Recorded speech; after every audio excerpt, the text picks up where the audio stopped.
All right, everyone. Thank you for joining us. Welcome back to the Bobcat Outsiders / R&R Catcast. We're going to do a little bit of a joint episode. With me in studio right now, I have the Ryans from the R&R Catcast that came in for the Sac State game, which served as Montana State's homecoming game. Sadly, we didn't win that game, but we're trying to put on a brave face. We want to talk a little bit about our opinions and our kind of hot take on the game. Like what did we think? What did we see? And just kind of give you guys a little bit of content for between now and Tuesday, whenever the next thing comes out, next podcast, whatever comes out that'll talk about the game. So let's just launch right into it. The Bobcats lose today, 34-21, the Sac State Hornets. It's at homecoming. You never want to lose your homecoming game. But the Hornets are a really good team. I think that we saw that they're serious. They're not a kind of fluke, right? I mean, what do you guys have to say about the Sac State Hornets? I would say that they're a legitimate top 20 team at the very least, if not top 15. I mean, they're going to be knocking on the top 10 if they keep taking care of business with the brutal schedule they have. But they definitely came into our house and basically beat us at our own game. That's really what it looked like, being very diverse and multiple on offense and just playing tough along the offensive line and defensive line. So I think they're a legitimately good team, and Troy Taylor is one heck of a coach.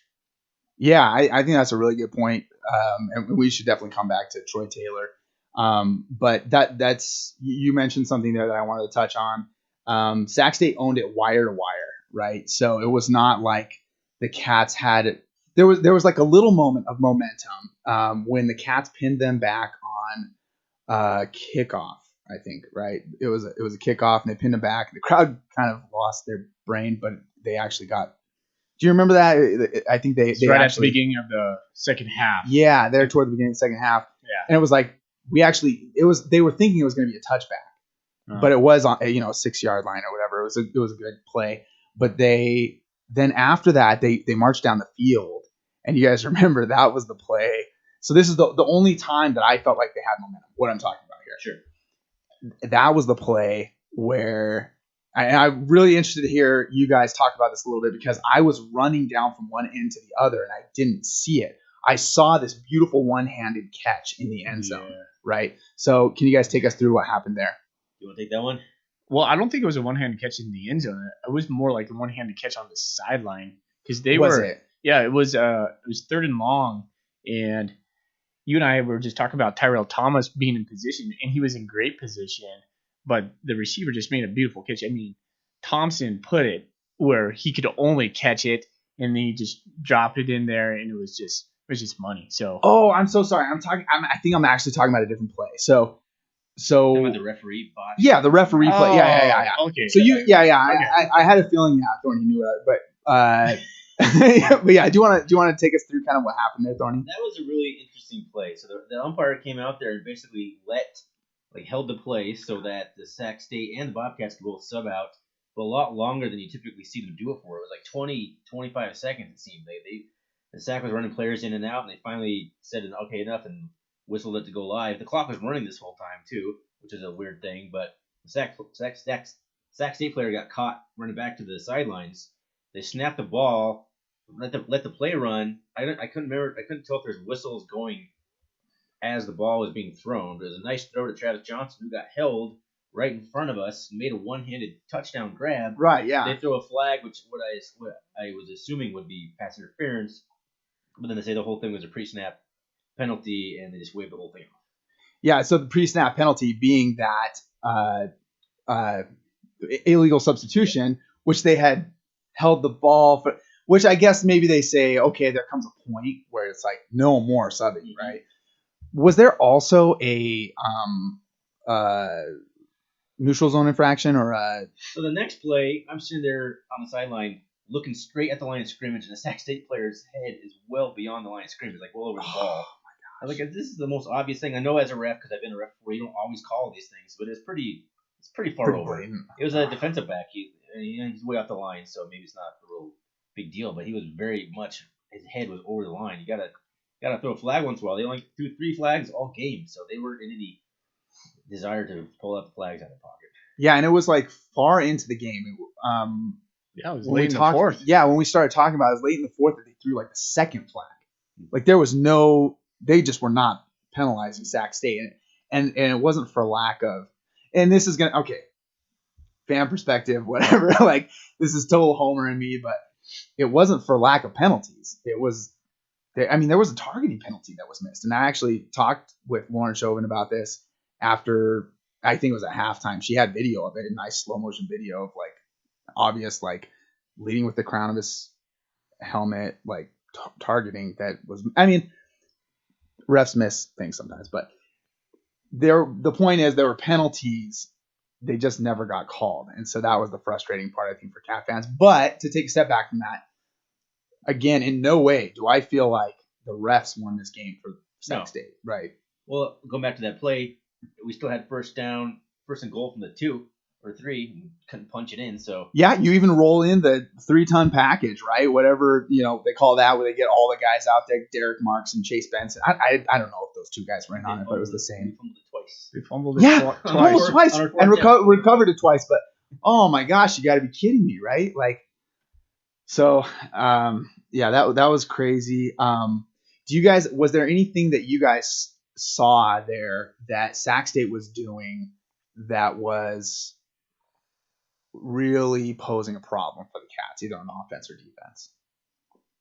I thought Kevin Thompson's run game to the weak side was just gashing us. So yeah, I know you had mentioned that. Yeah. I would every time I would look down the lens, I would see Kevin Thompson going left, and it's probably because Coach Choate said that it was into the boundary. Mm-hmm. I didn't particularly notice that. It must have been, but it was left every time. I suppose when you get tackled into the boundary, you're going to be on the same hash, and so it's going to be the same side whether you chose left or right. Sure. So, but yeah, Kevin Thompson going left was like a surefire play every single time, and I don't know why we couldn't get that figured out. Just a quarterback keeper, right? It's like the team doesn't come into Bozeman and run quarterback power against the Bobcats, right? But they did it, and they did it very well. Like that's basically what we do. That's all it was. Quarterback keeper left. Oh man, and it's not like our guys don't see that, right? Like it's every single practice they're seeing. A lot of them wasn't any like fake handoffs or anything. He just took the snap and just ran. Yeah, that was the painful thing. You're sitting there watching it, and you're like, oh my gosh, Kevin Thompson is running to his left. This is bad, right? Because every time they got yards on it, and I think they the way that they just marched down the field, it just was with efficiency. And it was hard to watch from the sidelines. There's going to be a couple interesting things that come out of this. So one of the things is I think Coach Choate in his post-game press conference conceded to a certain degree that he got out-coached. The way that he put it, the way that he said it, he was like, look, this guy was a very good coach and he called a good game. I think a lot of the fans I think there is going to be some overreaction. We'll put it that way to what's going on in the coaching situation. So we're 5-1 in FCS play now. Like just to give everyone a second to take a step back, 5-1, and there's not a lot of teams that have that good of a record in FCS play. You would have told any of us that we'd be 5-1 against that out of conference schedule heading into the bye week with the first slate of conference games. I think most people would be pretty happy about that. Yeah, totally. Right. It's so funny. People predict like we go 8-4. And then we lose the 4 games, and then people freak out. Like you predicted we lose 4 games, right? So we lose 4 games, and it's an interesting thing that fans do. Yeah, it's like especially in the moment. I feel like people do with the perspective of time, kind of take a step back and like, oh, okay, but especially in the moment, it's just burn it all down. But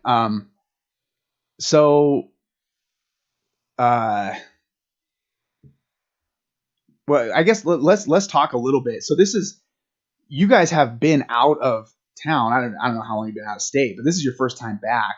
You for 6 years, you for 7 years, right?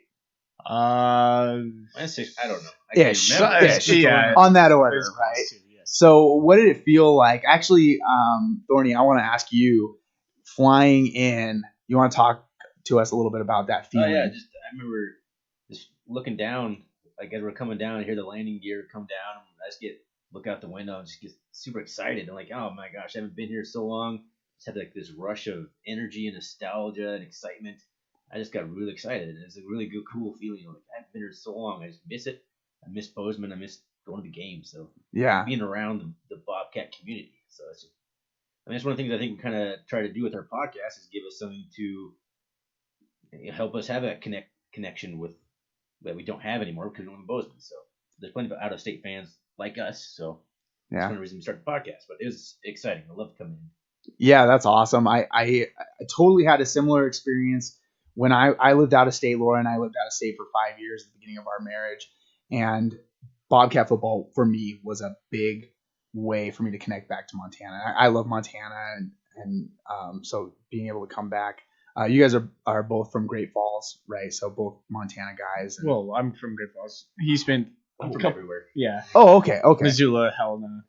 Oh, okay. Everywhere around Montana. I did 3 years at Great Falls High. Okay, cool. Senior year, I graduated from Honda Capital. But cool. Okay. I've been around. Yeah, but Montana guys, and yeah. And do you want to just kind of talk about like what it was like for you, like coming back? So you drove back. Yeah, so it was not as fun a trip for me as it was for Tony. By the time I got here, I was just like, thank goodness I'm here. So it was 6 hours from Spokane. I drove to Missoula the night before, hung out with my sister. But I guess coming back, it really hit me. Honestly, it hit me when I got into campus. I pulled into campus, and then what struck me was all the people wearing cat gear. Again, I'm like, because I'm not used to seeing that. Right. Now. It's been so far removed from it. If anything, it's like I see tons of people with, Seahawk gear or Eastern Washington gear over in Spokane. Or Washington State. Yeah. Oh, yeah. The Cougs, right, for sure. But just seeing everybody in cat gear, I just felt like, oh, man, I just felt at home again, And so, like, I had this, when I parked my car and got out and I was going to the will call to pick up, credentials and everything, it was just like, I was overwhelmed with just like, these like-minded fans. We're here cheering on the same team. It just felt, I don't know, not necessarily peaceful is the wrong word, but it's just at home. Yeah. Yeah, right? That's a really good way to put it. We spend so many Saturday afternoons in that same exact spot in our life, and it's just meant so much to us for so long. And just this endeavor in our podcasting lives now, like Thorny said, this is what we connect ourselves to, and for Ryan and I, we haven't been back for so long. To actually be back in like the homeland it was just really good to feel.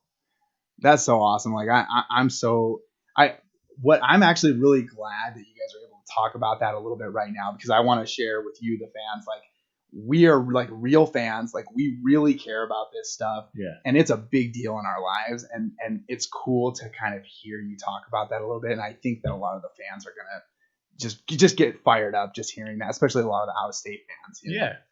So, I guess one more thing just to touch on about the game.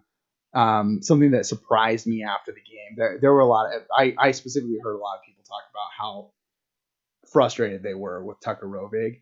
But after the game, I was surprised to learn, and many of you might be surprised to hear this too, that Tucker Rovig had, was it 260 yards passing? 262? Thompson, I think, was 260. So, yeah, compared to Thompson, right? Like, who is a very good quarterback, did a great job.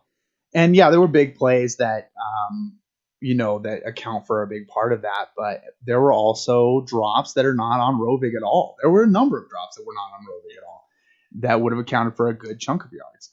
And there was a couple of passes there in the fourth quarter, because that was right in front of us on the sideline. There was some pretty obvious pass interference going on. Oh, that was so frustrating. Yeah, so that was right after I had left you guys, because I was going to go to the end, because people always kind of step out too far and I can't get my shot.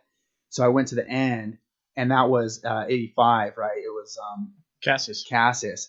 And he was just like completely held all day long, and they just didn't call it. It was so I mean, again, that didn't lose the game for the Cats, but you see that, and it's just, I'm just saying that hard to like made Rovig look better if those completed, or at least pass interference was thrown off. Yeah, exactly. Yeah, no, that's a good point.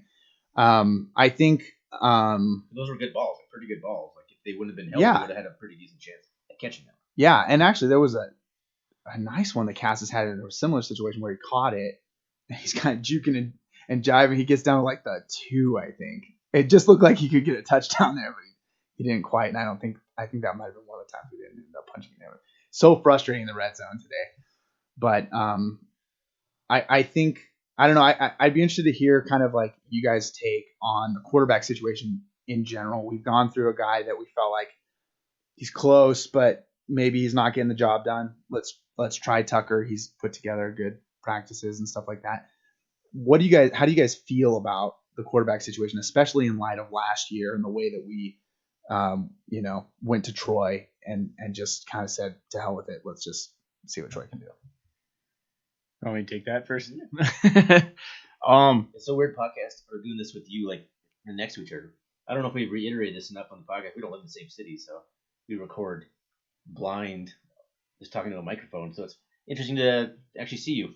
It's different. I think 2 weeks ago on our CatCast, I said it is important that we stick with Tucker Rovig and have him have this experience over these next 5 games, knowing full well that he might take a loss and that the Cats might take a loss, not putting this loss on Tucker Rovig. Mm-hmm. And the reason being is when we look back to last year, the Troy Anderson offense certainly was dynamic, right? I mean, it was always just like one play away from scoring a touchdown. Mm-hmm. But we saw its limitations when we got into the postseason, or even into the Cat Grizz game, where we got down early and then had, a really cool comeback. But I mean, that's not the norm. Right. And so like this rash reaction from some people that were hearing like, scrap it. Let's put it in 15's hand. Let's put it in 10's hand and just run that same offense last year. Well, I think they're kind of being short-sighted right now. And I know that Troy Anderson is a probably best offensive weapon. I fully understand that. Maybe Travis Johnson too at this point. Like they're kind of 1A, 1B, right? Mm-hmm. But I don't think the blinders are saying like, okay, that's the best option right now. But is it the best foreseeable option if we're trying to make the playoffs?